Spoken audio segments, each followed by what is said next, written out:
That's what I believe. And I started by saying that I felt there was a deep connection between the throat chakra and the sex chakra.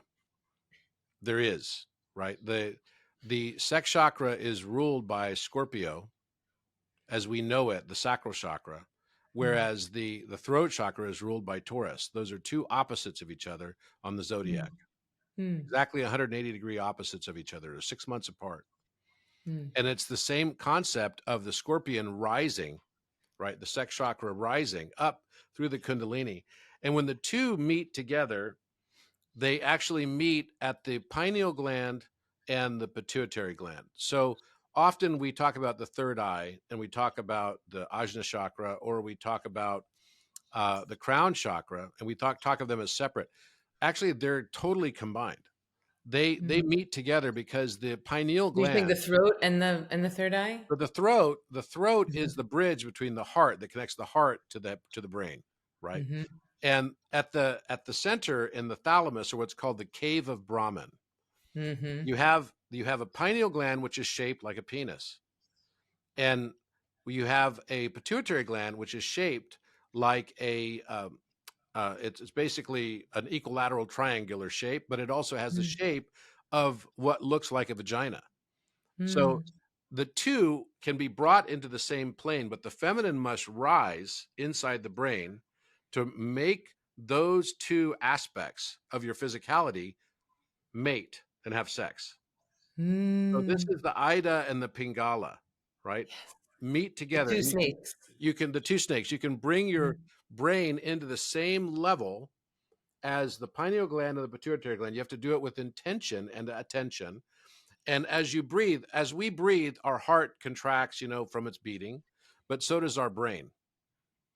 Our brain also moves up and down. And the front of it, when we take in a breath, you can actually raise your pituitary so that it can touch your pineal gland electrically. And you have a male-female interaction that becomes a crown chakra activation. I can feel that right now. It's happening in my body. And in the Magdalene manuscripts, there's a technique there where you take those two snakes, one black, one gold, and you just imagine that energy coursing up through your body, crossing at the different energy centers. And then you imagine those two snakes secreting a serum into the chalice. Right. So it's Yes. like both glands are secreting this precursor to DMT into the chalice. And this can happen at the moment of peak pleasure, at the moment of orgasm, and create really, really heightened states. And, Joe Dispenza is playing with this at his workshops. When you go, I mean, it's like the least sexy thing ever, but he's sort of sucked the sex out of it, but he is very much using this technology of like having people bring energy up into the pineal and pituitary gland. And it's fascinating because people are actually going into orgasmic states, but they don't even know it. Like they're going into full gamma states, screaming, fainting. But if you were to interview them, they would not say that they had just had an orgasm. Similar to, I think, to Vipassana, where I was in this sort of 24-hour day rolling orgasmic state, but it didn't necessarily feel sexually pleasurable. But there was a similar bigness to it and a transcendence to it. So I did not know, though, about the pineal and the pituitary being like this male and female relationship. That feels very exciting to explore. And actually what it does is it enlightens, or it turns on the optic chiasm. So the What's optic that? chiasm, it sounds like an orgasm, right? It sure does. So your left eye connects to your right brain. You've probably seen that. And your right eye connects to your left brain, and they connect to the occipital lobe through the optic nerve. The optic nerve comes out of the back of your eyeball, right? And it takes all the information from your eye, from your retinal receptors, and takes it all in. And then your right eye connects to your left brain, and your left eye connects to your right brain. And they basically come to the back of your brain, right in the occipital lobe. Well, the chiasm is basically like the Greek letter chi, or he, which is the X. It's shaped like an X even. So the left brain is the linear thinking. The right brain is the curvilinear thinking, if you're right-handed, right? It's opposite if you're left-handed. But your right brain is the seat of music and creativity. It's the seat of artistic expression. It's the seat of the irrational mind. It's the seat of the curve. And then Intuition. the left brain, intuition, absolutely. The left brain is the opposite of all of those things, the rational mind. Where you had music on the right brain, you have mathematics on the left. Where you have artistic expression on the right brain, you have natural sciences on the left. So you could see that we have mirror neurons that are connecting all of this, and the tissue that connects those two hemispheres of the brain is called the corpus callosum. It allows us to think and feel at the same time. Now, generally, women are much better at this than men, right?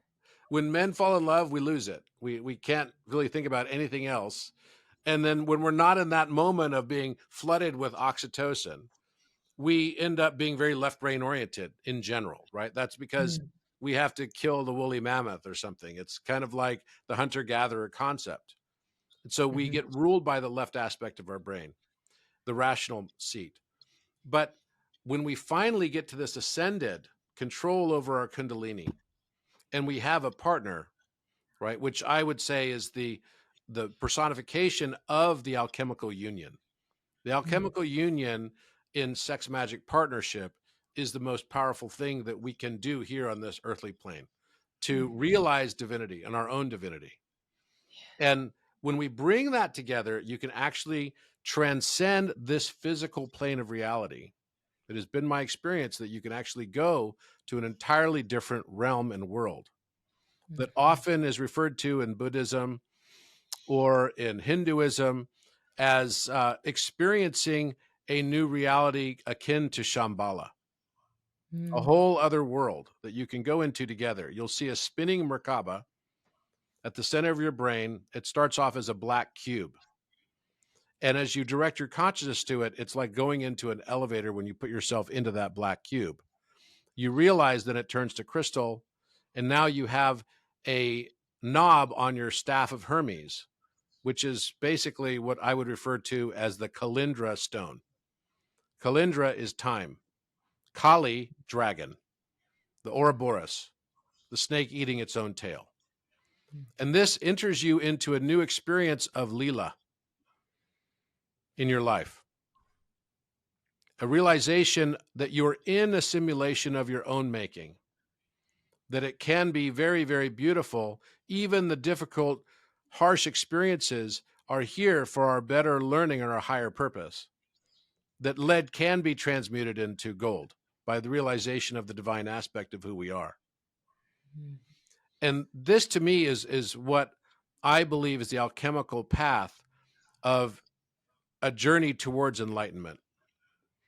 And I wanted to hear what your thoughts are on all of this, if it makes any sense to you whatsoever, Yeah, or if it's it what I've sounds been. completely nuts.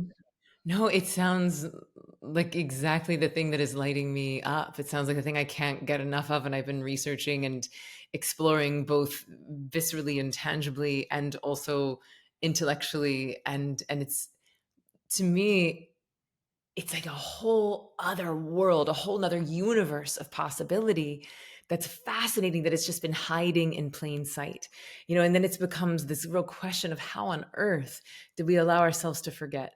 How on earth did we allow this tens of thousands of year, like I guess opposite of magic trick, occur where we forgot that the kingdom of heaven is within, that I can actually change my relationship with time. I can change my relationship with reality. I can change reality with this internal cocktail of neurochemistry that nature has gifted me.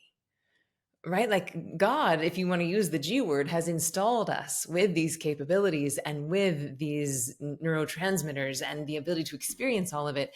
And yet, many of us have allowed ourselves to think that it's a sin or bad or wrong or shameful.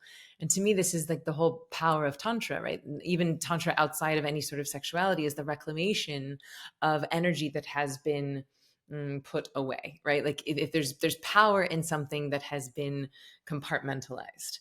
And so, death, there can be huge amounts of tantric energy inside of death if we never look at death. There can be an extraordinary reclamation from sex if we have compartmentalized our sexual energy. But everything you're saying sounds like exactly right on and spot on, and just a beautiful, for me, beautiful to have more language and more exact geometry around a phenomenon that is a bit more abstract and a bit more intuitive in my experience thus far.